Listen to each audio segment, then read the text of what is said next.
Good evening good evening good evening good evening good evening. क्या हाल चाल, क्या हाल चाल, क्या हाल चाल लक्ष्य वालों। दो इंपॉर्टेंट चीजें, थैंक यू। यस, दो इंपॉर्टेंट चीजें। आ जाओ आ जाओ आ जाओ आ जाओ आ जाओ।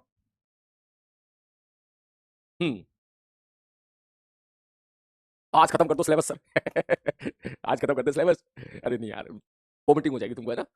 तो पूरे साल अच्छे से किए हैं तो अभी अच्छे से करेंगे। ज्यादा नहीं, बस जल्दी एंडिंग फेज पे ही जा रहा है ना। कोशिश करेंगे जितना हो पाए, है ना। हम्म।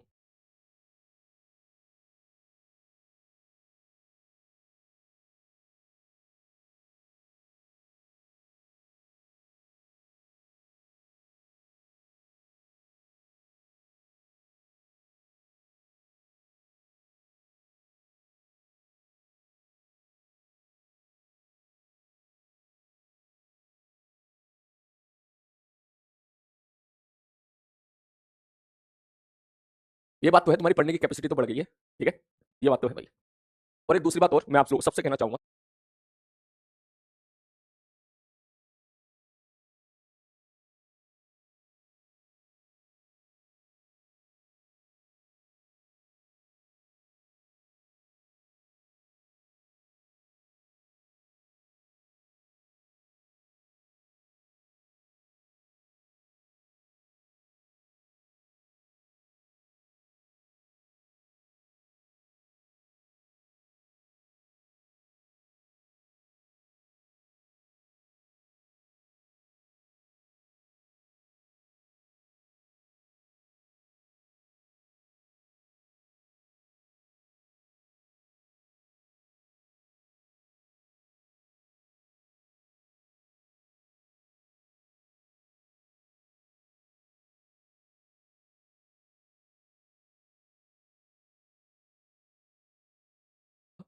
जितने बच्चे इस लेक्चर को आज लाइव देख रहे हैं,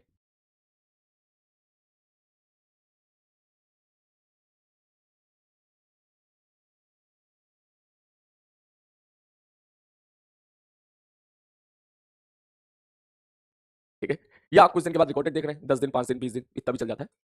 और जो शुरू से लेकर अभी तक टिके हुए हैं, मुझे उन पे पूरा भरोसा है कि वो डेफिनेटली बहुत अच्छी रैंक या बहुत अच्छे कॉलेज में सेलेक्ट होंगे। मुझे उन पर पूरा भरोसा है, ठीक है। क्योंकि जो बच्चा शुरू से लेकर अभी तक टिका हुआ है, जो बच्चा शुरू से लेकर अभी तक सारी क्लासेस अटेंड कर रहा है और कहीं ना कहीं होमवर्क भी पूरा करने की कोशिश कर रहा है, जितना कर पाए बेचारा अपने हिसाब से उतना कर रहा है, इसका मतलब वो सिलेक्शन का प्रबल दावेदार है और मुझे उस पर पूरा भरोसा है कि डेफिनेटली वो सिलेक्ट होगा। और डेटा हमेशा ये कहता है, हर साल का डेटा ये कहता है, ठीक है। हाँ, अब इसमें मत कर, सच बोल रहा हूं मैं, ठीक है। और बोलना नहीं चाहिए लेकिन हाँ, ठीक है, ये बात सच है कि अगर तुम्हारी क्लास की स्टार्टिंग में 100% बच्चे होते हैं किसी बैच में, तो लास्ट क्लास तक पहुंचते पहुंचते मुश्किल से 15-20% बच्चे रह जाते हैं। बाकी रिकॉर्डेड में या फिर इधर शिफ्ट हो जाते हैं, उधर शिफ्ट हो जाते हैं, या नहीं पढ़ पाते हैं, गिव अप कर देते हैं, ठीक है। तो जो लास्ट क्लास में जो होते हैं आखिरी के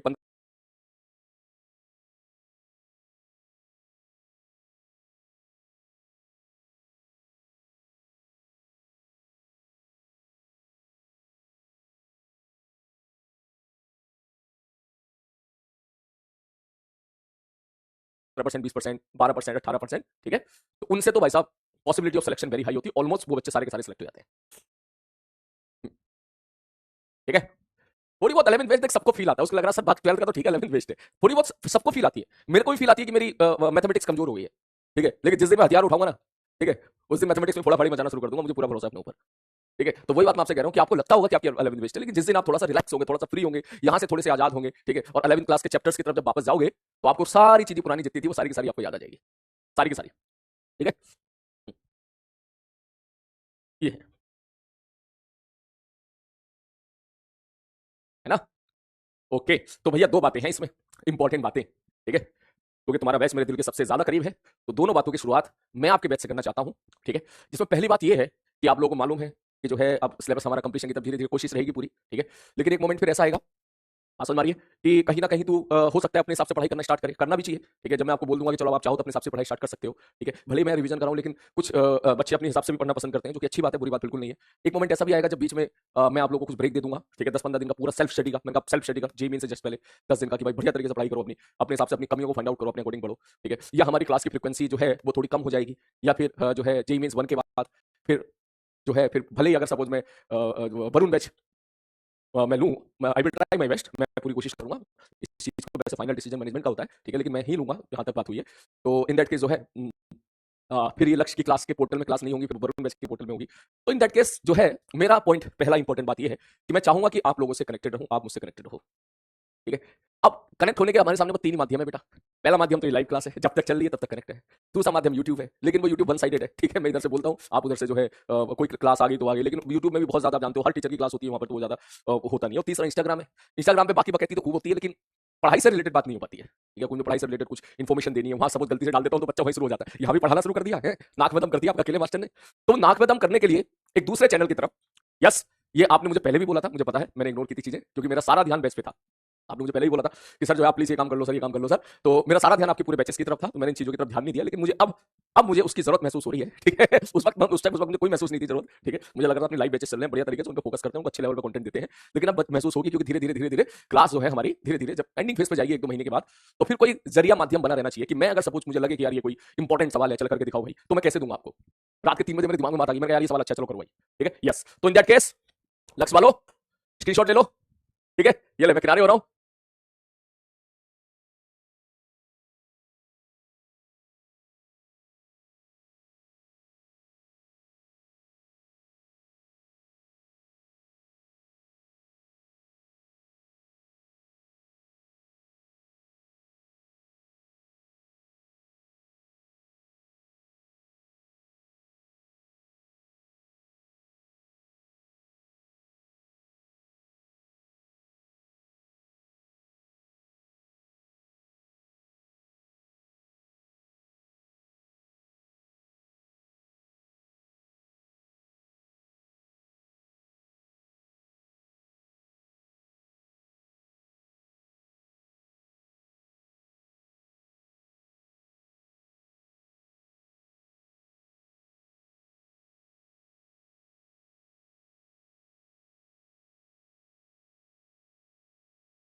जल्दी से स्क्रीनशॉट ले लो और भैया ज्वाइन कर लो। ये टेलीग्राम चैनल है, इस पे मैं कनेक्टेड रहूंगा।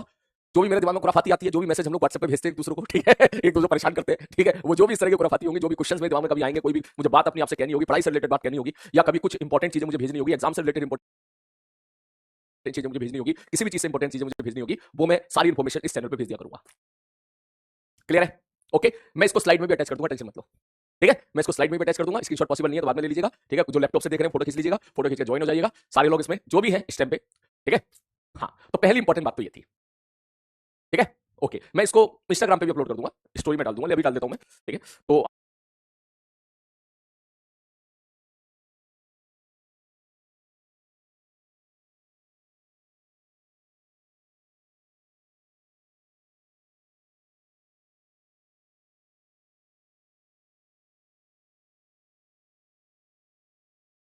आप में से जितने लोग हो वो भैया ज्वाइन हो जाना, जितने लोग टेलीग्राम पे नहीं हो वो इंस्टॉल कर लेना। ठीक है, क्योंकि अल्टीमेटली कनेक्ट तो होना ही है भाई। ठीक है, रुक जाएगा, इसको डाल देता हूं अभी के लिए स्टोरी। थैंक यू भैया। चलो अभी के लिए मैं ऐसे ही डाल रहा हूं, बाकी मैं इस पर वीडियो भी बना दूंगा। ठीक है बंधु, स्पैमर भी आ जाए, कोई बात नहीं, स्पैमर आ जाएंगे, कोई बात नहीं, स्पैमर आ जाएंगे, उनको लपेट लेंगे, उनको कर लेंगे मैनेज, उनको टेंशन ना ले। देख, मैं पहले बोल देता हूँ, इसका मेन मोटिव मेरा बिल्कुल नहीं था कि मुझे ज्यादा से ज्यादा सब्सक्राइबर लाने हैं, ये है वो, ऐसा कुछ भी नहीं था। अगर ऐसा होता तो इसको मैं, जो हमारी लक्ष्य की जो पहली क्लास हुआ करती थी जिसमें 50,000 बच्चे लाइव देख रहे थे, ठीक है, स्टार्टिंग में, ठीक है, या फिर दो या स्टार्टिंग इलेक्ट्रोस्टैटिक्स वाले चैप्टर में चाहता तो तभी इसको आपके सामने पेश कर देता। ठीक है, तब भी कर सकता था मैं। ठीक है, तो मेरा मोटिव नहीं था, मेरा मेन मोटिव ये था कि आप लोगों से कनेक्ट रहो, सीधी सी बात है। और उसके लिए मेरे पास सबसे बड़ा हथियार था लाइव क्लास, इसलिए मैं लाइव क्लास में कनेक्टेड रहा। एक भी क्लास अभी तक कैंसिल नहीं की मैंने, हमेशा लाइव क्लास में जो भी है, आप भी रहे, हम भी रहे, जुड़े रहे। लेकिन अब एहसास होता है इस बात का कि मान के चल फरवरी का टाइम है, 15 फरवरी है, और मुझे लक्ष्य 1.2 वाला बैच चाहिए। ठीक है, मुझे उस बैच में कुछ इन्फॉर्मेशन भेजी तो मैं कहां भेजूंगा, सीधा कहां भेज दूंगा। ठीक है बंधु।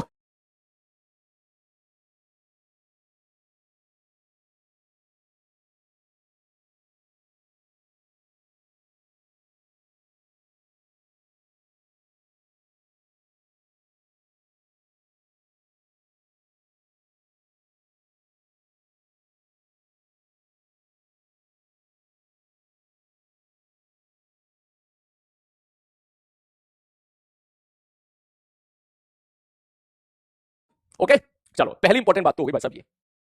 दूसरी इंपॉर्टेंट बात वो ये है कि मैंने आपको बोला था एक टाइम पे नोट्स बनाते रहिए बढ़िया तरीके से। तो काफी लोगों ने नोट्स बनाए, अपनी तरफ से पूरी कोशिश करी। कुछ बच्चे नोट्स नहीं बना पाए, किस बच्चे की स्पीड लिखने की वो स्लो होती है, ठीक है। तो इन सारी चीजों को ध्यान में रखते हुए, जहां तक मुझे याद है मैंने आपको अगस्त सितंबर में बोला था शायद, है ना। तो इसके लिए, ठीक है ना, इसके लिए प्रोबेबली जल्दी ही 10 से 12 दिन के अंदर या 15-20 दिन भी लग सकते हैं बेटा, क्योंकि मेरे हाथ में नहीं है, काम चल रहा है इस पर।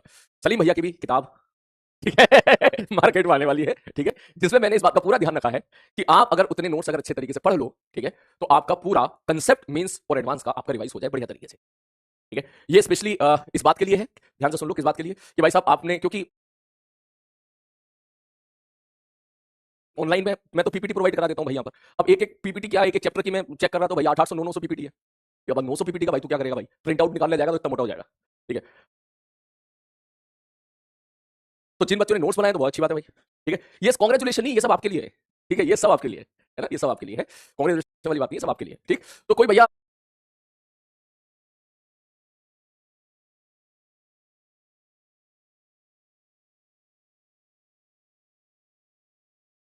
इलेक्ट्रोस्टैटिक्स वाला चैप्टर में देख रहा था, 1137 पीपीटी थी उसमें। अब 1137 पीपीटी में तो कहां से कहां क्या लपेटेगा भाई।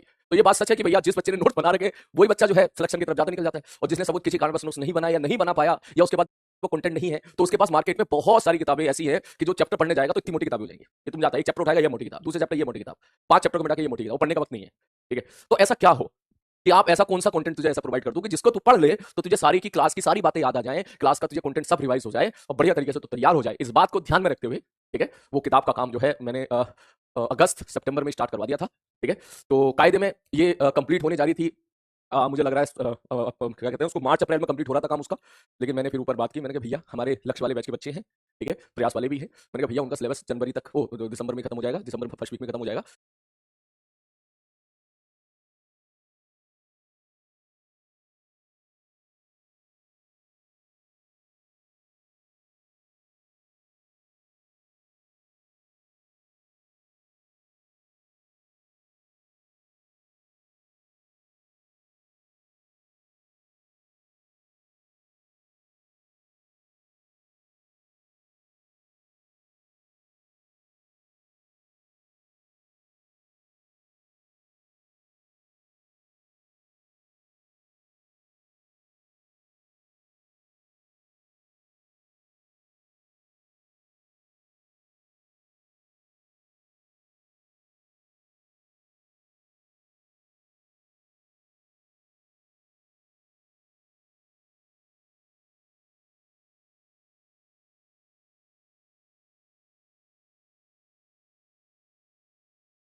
तो वो फर्स्ट पेपर देने जाएंगे हमारा जनवरी में, फर्स्ट अटेम्प्ट जनवरी में देने जाएंगे। तो अगर किसी बच्चे को जरूरत है तो उसकी जरूरत पहले ही पूरी हो जानी चाहिए, ये नहीं कि भाई साहब बाद में आ रही है। तो इसके लिए ये पूरी कोशिश रहेगी कि जनवरी फर्स्ट वीक, ठीक है, सॉरी दिसंबर दिसंबर फर्स्ट वीक या दिसंबर सेकंड वीक के अंदर बुक जो है वो वाली मार्केट में लॉन्च हो जाएगी। मैं आपको क्यों बता रहा हूं, क्योंकि बुक का नाम मैंने फाइनल नहीं किया है, और मैंने सोचा है कि बुक का नाम मैं फाइनल करूंगा आप लोगों से पूछ के। तो हमारी बात ये आप ही के लिए है, आप लोगों से ही पूछ के मैं फाइनल करूंगा। तो दूसरा काम मैं आपको दे रहा हूं कि सुकून से जाइएगा, सुकून से सोचिएगा क्या किताब का नाम होना चाहिए। यहां मत लिखना, क्योंकि अगर आप यहां लिखोगे, ठीक है, यहां लिखोगे तो मेरे दिमाग से भी निकल जाएगा, यहां लिखोगे तो वो मैसेज भी ऊपर चला जाएगा, ठीक है। और उसको आप जो कमेंट बॉक्स है आप उस पर टाइप कर देना, जिसके दिमाग में जितने नाम आ रहे हैं वो सारे टाइप कर देना। मैं उन्हीं नामों में से, ये बात सच है कि आपके बैच से ही मैं नाम सेलेक्ट करूंगा, मैं अपने नाम से नाम बिल्कुल नहीं दूंगा, ठीक है। हमारा बैच मेरे दिल के बहुत करीब है भाई साहब, ठीक है। तो उनको जो है मैं इस मेमोरी को फॉर एवर कैरी करना चाहता हूं, क्योंकि एक बार जो नाम किताब पे आ जाएगा तो वो नाम हमेशा चलेगा। जब भी किताब चले 2 साल 4 साल 5 साल सो ठीक है, वो नाम हमेशा छपा रहेगा। तो मैं भी याद करना चाहूंगा कि आज से 4-5 साल के बाद अगर सपोज मैं बुक देख रहा हूँ जो मॉडिफाई हो के कभी और अच्छी होती चली जाएगी, तो मुझे याद रहेगा यार इसका जो नाम है लक्ष्मण बंटो वाले बच्चों ने नाम दिया था। ठीक है बंधु, ओके। हाँ भैया, बाकी भैया मैंने अपनी तरफ से पूरी कोशिश करी, क्योंकि आप जानते हो कुछ चीज़ ऐसी होती हैं जो आपको नहीं मालूम होती हैं बिहाइंड द कैमरा, कि कोई बुक जाती है तो उसके पर पेज के मेकिंग कॉस्ट होते हैं, जरूरत से ज़्यादा मोटी बुक बन जाएगी, ठीक है। तो इन दैट केस जो है और चीज़ें होती। तो मैंने भैया पूरी कोशिश करी अपनी साइड से, ठीक है, कि बच्चों को पूरा फायदा मिले, ठीक है। बच्चों का पूरा फायदा हो, ऐसा हो कि भाई साहब बढ़िया पढ़े, ठीक है। It's not about the money, it's about the कि भाई ऐसा कंटेंट डिलीवर हो जाए कम से कम कीमत पे, कि जो मेकिंग कॉस्ट है, जो बंदे उस किताब को लिख रहे हैं, लिखने का मतलब उसको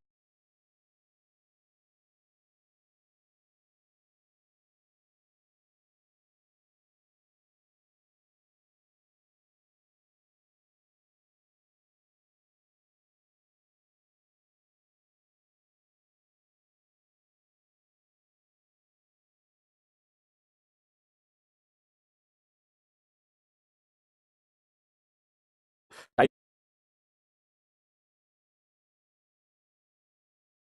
कर रहे हैं या जो उसको फ्रंटिंग वंटिंग कर रहे हैं, वो सारी कॉस्ट निकल जाए और भैया आपका जो है पूरा का पूरा क्या बोलते हैं उसको, कंटेंट पूरा जो है 11th 12th क्लास का दोनों का कवर हो जाए, ठीक है। कोई कंपलसरी नहीं है भाई साहब, उस चीज की कोई कंपलसरी नहीं है। मैं पहले बोल रहा हूँ, मैं ये नहीं कहूंगा लो, बिल्कुल नहीं, ठीक है। मैं पहले बोल चुका हूँ, इसमें मेरी सोच थोड़ी सी अलग है, ठीक है। कोई कंपलसरी नहीं है, लो या ना लो, ठीक है। मैं कोई यहाँ पे सेल्समैन नहीं हूँ, ठीक है। लेकिन हाँ, मेरा ये कहना है कि अगर आप सपोज आपने ठीक तरीके से 11th 12th क्लास को बढ़िया तरीके रिवाइज करना चाहो, सारे नोट्स एक बार फिर से रिवाइज करना चाहो, एरर फ्री नोट्स रहे, आपको पूरा रिवाइज आ जाए, तो ये काम भैया मैंने आपका कर दिया, ठीक है। प्राइस वो भी रहेगी वो मुझे नहीं पता, वो मैं डिसाइड नहीं करता हूँ, ठीक है। वो मैं डिसाइड नहीं करता हूँ, मेरा काम नहीं है भाई साहब वो, ठीक है। वो जो भी उनका रहेगा, क्या कहते हैं, क्या जो पब्लिशर है वो लोग डिसाइड करते हैं। तो नंबर ऑफ पेजेस वेजेस जो भी होगा वो मैं आपको बता ही दूंगा, आपसे तो कुछ बात छुपी है ही नहीं, ठीक है बंधु, ओके। मॉन्स्टर बुक, हाँ ये भी अच्छी कह रहा तू, ये सब नाम तो लिख देना वहां पे, फ्री कर दीजिएगा। मेरा बस चले तो मैं तो फ्री कर दूं भाई, देख, ठीक है। मेरा बस चले तो फ्री कर दूं मैं, हाँ, ठीक है। और बताओ इसके अलावा, इसके अलावा और बताओ बंधु। बेटा मेरे जैसा मतलब टीचर जो है वो बच्चों में प्यार देखता है, उनकी डेडिकेशन देखता है, उनमें सिलेक्शन देखता है, ठीक है। और उनके अंदर मेहनत देखता है, मोटिवेशन, कैसे बच्चों को मोटिवेट रखा जाए ताकि वो सिलेक्शन के लिए अपनी पूरी फाइट मार सके, वो चीज़ देखता है। ऐसा नहीं देखता है, ठीक है। ये चीज़ अब तक रिफ्लेक्ट हो ही रही होगी 2 साल से, है ना। तो खैर ये सब चीज़ें आप हटाओ भैया, 2 इंपॉर्टेंट बातें थी, मैंने दोनों आपको बता दी है, ठीक है। तो अब शुरू करें काम की बातें, हैं? हाँ, अब काम की बातें शुरू करेंगे सर। ये सही कह रहा तू सर, FIGURE नाम रख दो, है ना। हाँ, ठीक है भैया। ओके, कद्दू बुक। अब यार कद्दू लिखेंगे ना बहुत मजाक बनेगी मार्केट में, तो पता नहीं तो क्या तो रहा है कद्दू, मैं तो लिखा दूं कद्दू, मैं तो बोल दूंगा। मैंने उनको बोला भी है, ठीक है। उनका उनका मैसेज आया मुझे टीम का, बोले सर वो बुक का नाम बताओ प्लीज, फ्रंट पेज बुक करना है। मैंने उनको बोला मैं लक्ष्य वालों से पूछ के बताऊंगा मैं, ठीक है। तो उनका कल भी ये एक्चुअली मुझसे मुझे 10 दिन से मैसेज आ रहा है इस बात का, एक दिन से नहीं 10 दिन से, दिवाली से 5-6 दिन पहले से मैसेज आ रहा है। मैं हर बार भूल जाता था, मैं यहाँ आता था पढ़ाना शुरू कर देता था, यहाँ आता था पढ़ाना शुरू कर देता। 4 दिन पहले फिर स्ट्रिक्टली मैसेज आया, बोले सर, मैंने कहा हाँ, बोले अब बनना ही बनना है उसका, उसका वो भी जो भी फॉर्म वो होता है ना, जो भी इनके पेपर कागजात के कागजाती काम होते हैं, ठीक है, कि ऐसा ऐसा हो रहा है, ये है वो है, तो उसमें नाम लिखना पड़ेगा। मैं कहा हाँ बताता हूँ, आज तो पक्का बताता हूँ। ये बोला था मैंने तब वेंसडे की क्लास में। वेंसडे की क्लास से पहले मैं आया, भूल गया, फिर पढ़ाना शुरू कर दिया। फिर ऐसी वेंसडे के बाद थर्सडे निकली, थर्सडे का फ्राइडे निकली, फ्राइडे आज उन्होंने धर लिया मुझे, ठीक है। धर लिया मतलब उनको पता है सर की क्लास होती है 6:15 बजे, तो पहले ही धर लिया, बोले अब क्लास के पहले कॉल करेंगे तो सर को याद भी रहेगा, ठीक है बंधु, ओके। हम्म, देखिए आप लोग का बैच, ठीक है, आप लोग का ये सब मेरे लिए हमेशा फर्स्ट प्रायोरिटी पे रहा है। अगर ये ना होता तो ये काम जो मैं आज कर रहा हूँ ना, ये काम मैं आज से 2-3 महीने पहले तुमसे पूछ लिया होता तो मैं अनाउंस कर दिया होता, ठीक है। वो भी परेशान हो गया भाई साहब, पब्लिशर वाली में सर भी परेशान हो गए, बोले यार सर देखो यार एकदम ये कह रहे हैं कि बच्चों से पूछ के बताएंगे, अभी तक नहीं बता रहे। अब उनको मैं बता दूंगा तुम्हारे मैसेज पढ़ के, अब मैं नामकरण कर दूंगा, ठीक है। लेक्चर नंबर 11, उफ, एसकेसी स्पेशल, एसकेसी है उसमें, उसमें एसकेसी जाएंगे। देख सारे एसकेसी जा पाना तो पॉसिबल नहीं है, क्योंकि इतनी ही मोटी रखनी थी, इससे ज्यादा मोटी कर नहीं सकते थे उसको, लेकिन जितना बेस्ट पॉसिबल हो सकता था उतना है। पावर ऑफ एसकेसी, एसकेसी ये सब तो टाइप कर देना, देख उसमें, ठीक है। कमेंट बॉक्स में टाइप कर देना, ठीक है। जब लेक्चर समाप्त होगा ना मैं तेरे को याद दिला दूंगा, अगर मेरे को याद रहा तो, पता चला मैं फिर भूल गया, ठीक है, भूलने की आदत है मुझे, ठीक है। एसकेसी कोर, हाँ ये नाम अच्छा है, एसकेसी कोर, ये तो अच्छा लगा मुझे, लोने का नाम है एसकेसी कोर। इसको तो मैं भी सेव कर लेता हूँ, पता चला कि भूल गया, आराम से सुकून से शुरू करेंगे इसके बाद। चल भैया,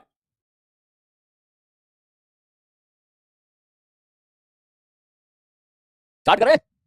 अबे ओ रशिया वाले, ओ अबे ओ नालायक हो, हाँ रशिया वाली किताब चाहिए तुम्हें, ये देखो, ये देखो, पिन्ने पिन्ने से आए थे शुरू शुरू में 11th क्लास में, इतने इतने से आए थे एकदम। 7 फंडामेंटल फिजिकल क्वांटिटी होती है सर जी, ऐसा होता है। वेक्टर स्केलर टेंसर क्या होता है सर, टेंसर, ठीक है। ये आए थे नन्हे पुन्ने से उस टाइम पर। चलो अच्छी बात है, अब आप बड़े हो गए हो, ठीक है। और भगवान करे आप ऐसे बड़े होते रहो, फिर आप कॉलेज में पहुंचोगे, मैच्योर हो जाओगे धीरे धीरे। चलो खैर, लौट के वापस आते हैं, ठीक है। तो मेरे ऊपर ये 2 जिम्मेदारियां था, मैंने पूरी कर दी भाई साहब, ठीक है। अब कंटेंट पर आते हैं, अब आज का लेक्चर स्टार्ट करते हैं, ठीक है। ठीक है सर जी, ओके। तो मुद्दे की बात यह है कि हम कहां थे कल। कल हम लोगों ने सब कुछ कवर कर लिया था। अब वापस आते हैं लौट के स्नेल्स लॉ पे, ठीक है। स्टार्ट करता हूं मैं यहां से वापस स्नेल्स लॉ। लिखने की जरूरत आपको लगे तो लिखिएगा, वरना मत लिखना, क्योंकि ऑलरेडी चीज हम ऑलरेडी पहले लिख चुके हैं, ये वाली चीज है ना, ये चीज हम लोग ऑलरेडी पहले लिख चुके हैं। ठीक है सर, ओके। बोले क्या कहता है स्नेल्स लॉ? मैंने कहा भैया देखो, अगर मैं इसको रिवाइज कराऊं तो आप सीधी बात बोलोगे। मैंने कहा क्या? बोले सर मान लो यहां से कोई रे आई, ठीक है सर जी, ये एंगल है, सपोज मान के चलो, इस एंगल को मैंने बोला आई। मैंने कहा ठीक है, ये रिफ्रैक्टिंग सरफेस की दो रिफ्रैक्टिव सरफेस को सेपरेट करने वाला जो है बाउंड्री लाइन है, मान लो इसका रिफ्रैक्टिव इंडेक्स है म्यू1, इसका रिफ्रैक्टिव इंडेक्स है म्यू2। मैंने कहा ठीक है, मैं थोड़ा लो टोन में बोलूंगा, बेटा गलत कर रहा है मेरा, है ना, कई दिन से कर रहा है वो, ठीक, तो प्लीज संभाल लेना उसको, है ना। बोले सर लाइट ऐसे आई। मैंने कहा ठीक है भैया, ऐसा ही एक मीडियम से लाइट दूसरे मीडियम में जा रही है। मैंने कहा ठीक है, अगर एक मीडियम से लाइट दूसरे मीडियम में जा रही होती है और टकरा के वापस आ जाती थी तो उसको बोला करते थे हम लोग रिफ्लेक्शन, रिफ्लेक्शन। और अगर दूसरे मीडियम में चली जाती थी तो उसको हम लोग बोला करते थे रिफ्रैक्शन।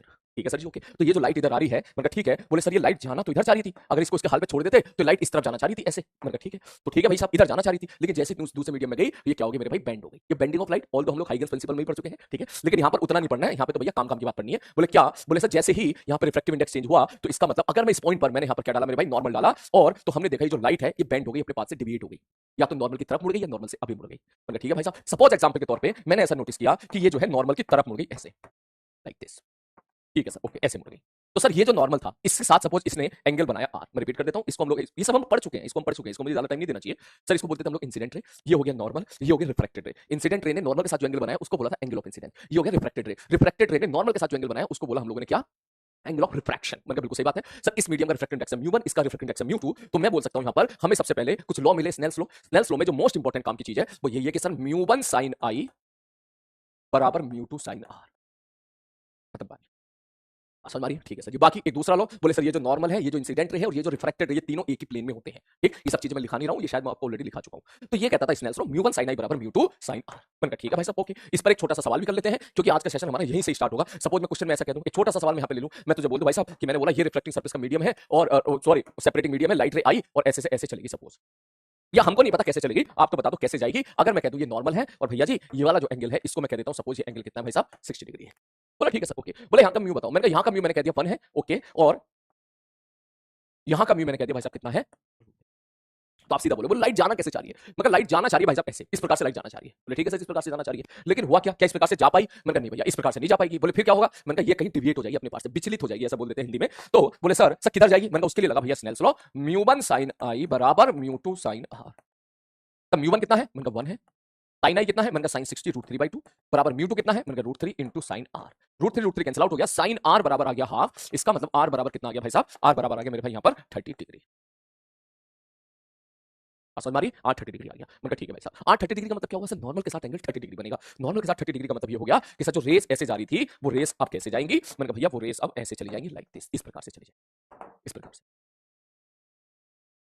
आ रही बात समझ में? ठीक है सर जी, तो ये वाला जो एंगल है, ये वाला एंगल क्या हो जाएगा मेरे भाई, 30 डिग्री हो जाएगा। और अगर ये एंगल 30 डिग्री हो गया तो अब अगर मैं आपसे पूछूं कि लाइट रे जाना किधर चाह रही थी, तुम बोलोगे लाइट रे इधर जाना चाह रही थी और वो इधर मुड़ गई, तो अपने पास से जितना मुड़ी उसको हम लोग बोल देते हैं डिविएशन। उसको हम लोग क्या बोल देते हैं मेरे भाई, डिविएशन बोल देते हैं। तो मैं अगर आपसे पूछूं, मैंने कहा भैया डिविएशन तो बता दो कितना होगा, तुम कहोगे सर इस सवाल में तो मैं लिख सकता हूं 30 प्लस डिविएशन बराबर 60, इसका मतलब डिविएशन बराबर कितना निकल के आ जाएगा, 30 डिग्री निकल के आ जाएगा। आ रही बात समझ में? और डिविएशन का फॉर्मूला मैं आपको पहले भी लिखा चुका हूं, आप चाहो तो सीधा याद रख सकते हो कि दूसरा डिविएशन का फॉर्मूला होता है आई माइनस आर का मॉड। खत्म कहानी। मॉड क्यों? क्योंकि हमें नहीं पता लाइट रे किधर मुड़ेगी, उसके लिए आपको म्यू1 म्यू2 की वैल्यू देनी पड़ेगी। यहां पर ये एंगल आई है, ये एंगल आर है, आई माइनस आर का क्या होगा मेरे भाई, मॉड होगा। आ रही बात समझ में? ठीक है सर जी, ओके। इसके बाद बोले सर यहां से हमें एक चीज और देखने के लिए मिली। मैंने क्या देखने के लिए मिली? बोले सर ये रेयर मीडियम है और ये डेंसर मीडियम।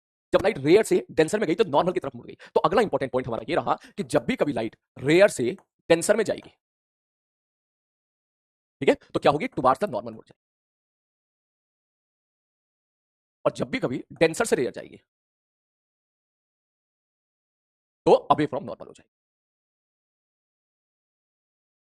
सीधी सी बात है, बहुत इंपॉर्टेंट रिजल्ट है, छोटा सा है लेकिन बहुत इंपॉर्टेंट है। इस पे एडवांस ने भी सवाल पूछ लिया था एक बार, ठीक है, उसने भी मेज़ द कॉलम बना के सवाल पूछ लिया था एक बार, बहुत ही अनएक्सपेक्टेड था कि एडवांस भी इस पे सवाल पूछ सकता है, उसने भी सवाल पूछ लिया था, ठीक है, इसी कंसेप्ट पे कि डेंसर से रेयर अवे फ्रॉम नॉर्मल और rare to denser towards normal. इसको याद रखने का तरीका मैं आपको पहले बता चुका हूं, आप इसको ऐसे याद रखो, denser to rare away from normal. मैंने बोला था ना डरा, इस तरीके से मैंने आपको याद कराया था, डरा, DRA, ठीक है, DRA डर गया, डर के दूर भाग गया, ऐसे ही मेरे दिमाग में क्रिएट कर ले, डरा, DRA, डी बोले तो denser, to rare away from the normal.